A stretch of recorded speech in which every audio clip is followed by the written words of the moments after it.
Good morning to all. Welcome to TSN school.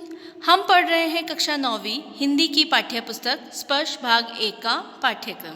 आज हम स्पर्श के गद्य भाग से पार्ट 3 पढ़ेंगे।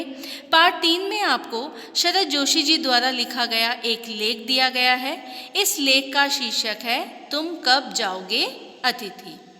इस शीर्षक से ही आपको अंदाजा हो जाता है कि लेख में आखिर आपको क्या बताया गया है। लेखक जो है अपने घर में आए हुए अतिथि से बहुत परेशान हो गया है और वह ये चाहता है कि ये जो अतिथि हमारे घर में आ गया है ये कब जाएगा। जैसा कि शीर्षक में कहा गया है तुम कब जाओगे अतिथि, ठीक है ना, क्योंकि वह जो अतिथि है वह उनके घर में टिक कर बैठ गया है और जाने का नाम ही नहीं ले रहा है। और जब अतिथि घर में आ गया है तो लेखक को इससे क्या क्या परेशानियां हो रही हैं, ठीक है। अतिथि के इस तरह घर में ठहर जाने के कारण लेखक और लेखक की जो पत्नी है उनको क्या क्या कठिनाइयां हो रही है वह इस पाठ में बताया गया है। पाठ पढ़ने से पहले हम लेखक का जीवन परिचय जान लेते हैं। शरद जोशी 1931-1991। शरद जोशी का जन्म मध्य प्रदेश के उज्जैन शहर में 21 मई 1931 को हुआ। इनका बचपन कई शहरों में बीता। कुछ समय तक यह सरकारी नौकरी में रहे, फिर इन्होंने लेखक को ही आजीविका के रूप में अपना लिया। इन्होंने आरंभ में कुछ कहानियाँ लिखी, फिर पूरी तरह व्यंग्य लेखन ही करने लगे। इन्होंने व्यंग्य उपन्यास, व्यंग्य कालम के अतिरिक्त हास्य व्यंग्यपूर्ण धारावाहिकों की पटकथाएं और संवाद भी लिखे। व्यंग्य का अर्थ क्या होता है? कटाक्ष, मतलब सीधा उस पर प्रहार करना, सीधा उस पर व्यंग्य करना, उस पर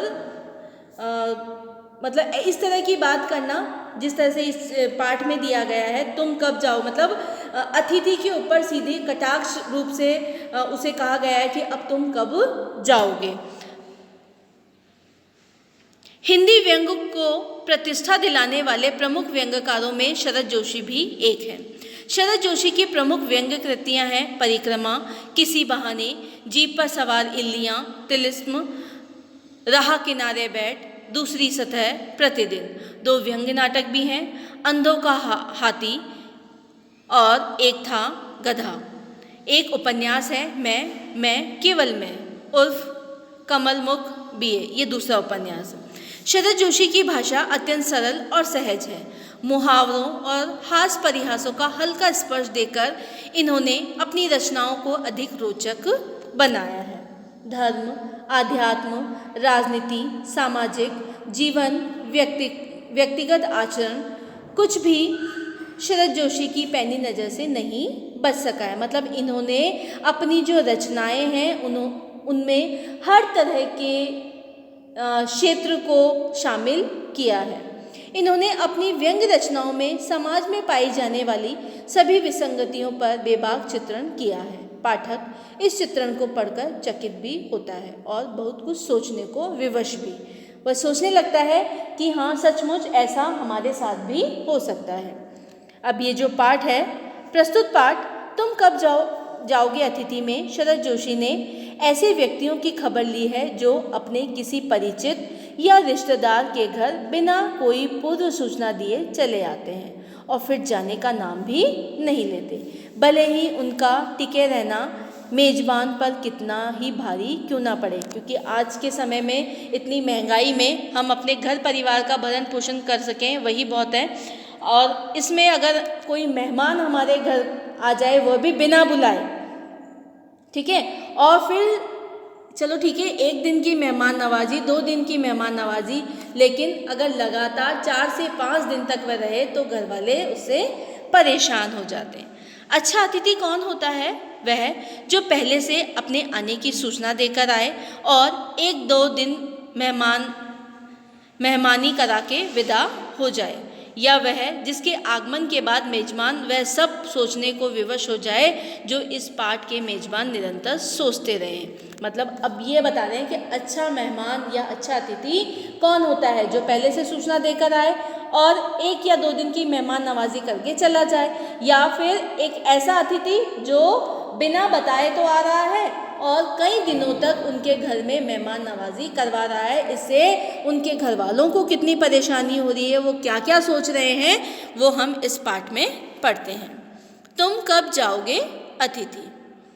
आज तुम्हारे आगमन के चतुर्थ दिवस पर यह प्रश्न बार बार मन में घुमड़ रहा है, तुम कब जाओगे अतिथि। मतलब मेहमान को आए हुए कितने दिन हो गए, 4 दिन। चतुर्थ का अर्थ क्या होता है, 4 दिवस मतलब दिन। आपके आगमन, आगमन मतलब आना, आपके आने के 4 दिन बाद भी मेरे मन में यह प्रश्न उमड़ रहा है कि अब तुम कब जाओगे, 4 दिन तो तुमको हो गए हैं। तुम जहाँ बैठे निसंकोच सिगरेट का धुआं फेंक रहे हो, उसके ठीक सामने एक कैलेंडर है, देख रहे हो ना। इसकी तारीखें अपनी सीमा में नम्रता से फड़फड़ाती रहती हैं। विगत 2 दिन से मैं तुम्हें दिखाकर तारीखें बदल रहा हूँ। तुम जानते हो, अगर तुम्हें हिसाब लगाना आता है, कि यह चौथा दिन है, हमारे सतत आतिथ्य का चौथा भारी दिन। अब जो लेखक है वह अतिथि को कैलेंडर की तारीखें बोल बोल कर बता रहे हैं कि आज ये तारीख है, 2 दिन बीत गए हैं, तुम्हारे आने के 3 दिन बीत गए हैं, तुम्हारे आने के 4 दिन बीत गए हैं, और चौथा दिन हमें बड़ा ही भारी लग रहा है। तुम्हारे आतिथ्य सत्कार का, तुम्हारे अतिथि का, तुम्हारी जो आओ भगत हम कर रहे हैं, तुम्हारे लिए जो लंच डिनर जो हम तैयार कर रहे हैं, उसका चौथा बड़ा भारी दिन है। अब तो तुम अतिथि चले जाओ। इस पर एक फिल्म भी है, आपने देखी होगी, परेश रावल की, है ना। उसमें भी वह अतिथि जो है वो आकर उस घर में बैठ जाता है और जाने का नाम ही नहीं लेता है। पर तुम्हारे जाने की कोई संभावना प्रतीत नहीं होती। क्यों? क्योंकि तुम इस तरह से टिककर बैठे हो, तुम्हारे हाव भाव से, तुम्हारे चेहरे के हाव भाव से भी हम यह जान नहीं पा रहे हैं। मतलब ऐसा हाव भाव तुम्हारे चेहरे पे आ ही नहीं रहा है कि अब तुम्हें जाना है, ना ही तुम अपने मुंह से बोल रहे हो।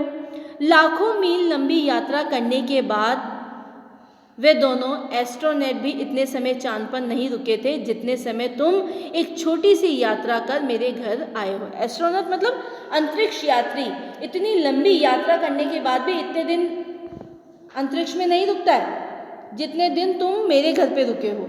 ये जो लेखक है कटाक्ष व्यंग करते हुए देखो बात कर रहा है। तुम अपने भारी चरण कमलों की छाप मेरी जमीन पर अंकित कर चुके हो। तुमने एक अंतरंग निजी संबंध मुझसे स्थापित कर लिया है। तुमने मेरी आर्थिक सीमाओं की बैजनी चट्टान देख ली है। तुम मेरी काफ़ी मिट्टी खोद चुके हो। अब तुम लौट जाओ अतिथि। तुम्हारे जाने के लिए यह उच्च समय अर्थात हाई टाइम है। क्या तुम्हें तुम्हारी पृथ्वी नहीं पुकारती? पृथ्वी का मतलब तुम्हारा घर नहीं पुकारता? क्या तुम्हें तुम्हारे घर की याद नहीं आती है? और तुमने मतलब मेरे घर में 4 दिन बिताने के बाद मेरे सारे जो निजी संबंध थे वो सब तुमने जान लिए हैं और मुझसे अच्छे संबंध भी स्थापित कर लिए हैं। अब मेरी जो आर्थिक स्थिति है वो क्या हो गई है? खोखली हो चुकी है। बैंजनी चट्टान देख ली है, मतलब मेरी आर्थिक स्थिति कैसी है वो भी तुमने देख ली है और उस आर्थिक स्थिति को तुम खोद भी चुके हो, उसकी जो मिट्टी है उसे भी खोद चुके हो। अब हम तुमसे बहुत परेशान हो चुके हैं, आर्थिक रूप से भी और व्यवहारिक रूप से भी। उस दिन जब तुम आए थे मेरा हृदय किसी अज्ञात आशंका से धड़क उठा था।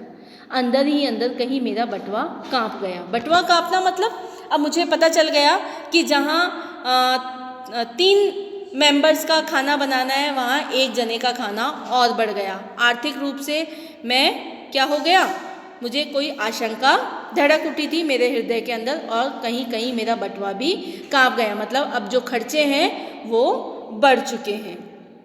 इसके बावजूद एक स्नेह भीगी मुस्कुराहट के साथ मैं तुमसे गले मिला था और मेरी पत्नी ने तुम्हें सादा नमस्ते की थी। अब ये क्या कह रहा है कि मुझे पता था कि तुम्हारे आने से मेरी आर्थिक स्थिति कमज़ोर हो जाएगी, फिर भी मैंने बहुत अच्छे से तुम्हारा स्वागत किया और तुम्हें गले लगाया और मेरी पत्नी ने भी तुम्हें सादा नमस्ते की। तुम्हारे सम्मान में ओ अतिथि हमने रात के भोजन को एकाएक उच्च मध्यम वर्ग के डिनर में बदल दिया। अब तुम आए हो तो तुम्हारे लिए हमने अच्छा खाना बनाया। घर में तो हम कैसा भी खाना खा लेते हैं, ठीक है। लेकिन अगर बाहर से कोई आता है हमारे घर में तो हम उसके लिए बहुत सारे व्यंजन बनाते हैं, अच्छा अच्छा खाना बनाते हैं, ठीक है, मिठाई भी लाते हैं। तो क्या किया हमने, रात के भोजन को एकाएक उच्च मध्यम वर्ग के डिनर में बदल दिया। तुम्हें स्मरण होगा कि 2 सब्जियां और रायते के अलावा हमने मीठा भी बनाया था। स्मरण का मतलब क्या होता है, तुम्हें याद होगा कि जो रात का जो खाना हमने बनाया था, रात का जो डिनर था, उसमें हमने 2 सब्जियां, रायते और मीठे की भी व्यवस्था की थी। इस सारे उत्साह और लगन की मूल में एक आशा थी, मतलब हम अगर तुम्हारे लिए इतना अच्छा खाना बना रहे हैं तो हमारे अंदर एक उत्साह था, एक लगन थी कि तुम आज का भोजन करके रात रुक के सुबह की ट्रेन से निकल जाओगे। इस आशा के साथ हम बड़े उत्साह के साथ तुम्हारी मेहमान नवाजी कर रहे थे। आशा थी कि दूसरे दिन किसी रेल से एक शानदार मेहमान नवाजी की छाप अपने हृदय में ले तुम चले जाओगे। मतलब तुम्हें याद रहेगा कि मैं अपने मित्र या अपने रिश्तेदार के घर एक दिन के लिए गया, उन्होंने मेरे साथ बहुत अच्छी मेहमान नवाजी की, मेरा बहुत आदर सत्कार किया, बहुत अच्छी भोजन व्यवस्था की और सोने के लिए भी बहुत अच्छी व्यवस्था की।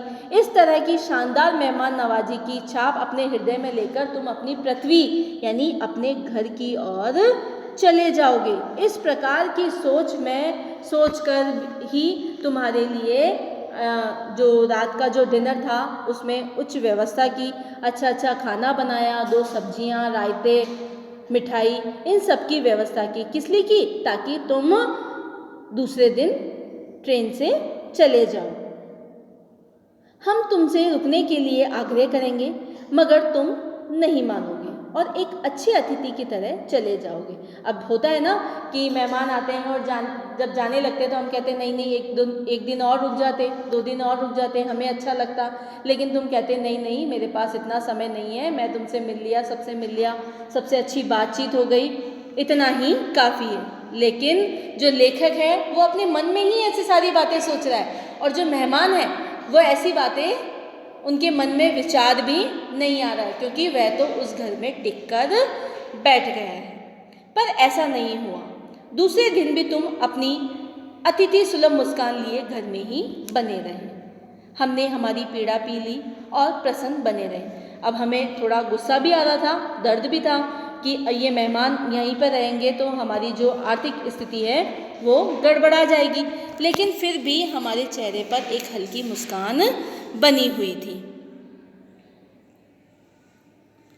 स्वागत सत्कार के जिस उच्च बिंदु पर हम तुम्हें ले जा चुके थे, वहाँ से नीचे उतर हमने फिर दोपहर के भोजन को लंच की गरिमा प्रदान की और रात्रि को तुम्हें सिनेमा दिखाया। हमारे सत्कार का ये आखिरी छोर है, जिससे आगे हम किसी के लिए नहीं बढ़े।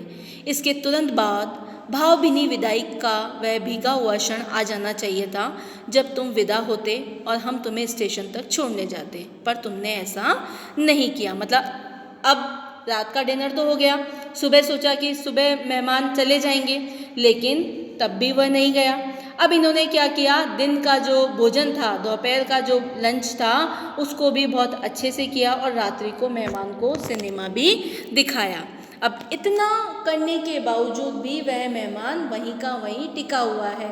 लेकिन अब जो लेखक है वो कह रहे हैं कि हमारा जो सत्कार है ये उसका आखिरी छोर है, इसके बाद हम अब सत्कार मेहमान नवाजी नहीं कर सकते। अब हम ये चाहते हैं कि तुम अपने मुँह से बोल दो कि अब मुझे चलना चाहिए और हम एक भावभीनी विदाई देकर तुम्हें तुम्हारे गंतव्य तक, तुम्हारे स्थान तक तुम्हें पहुंचा दें। लेकिन ये क्षण भी अभी तक नहीं आया। धन्यवाद।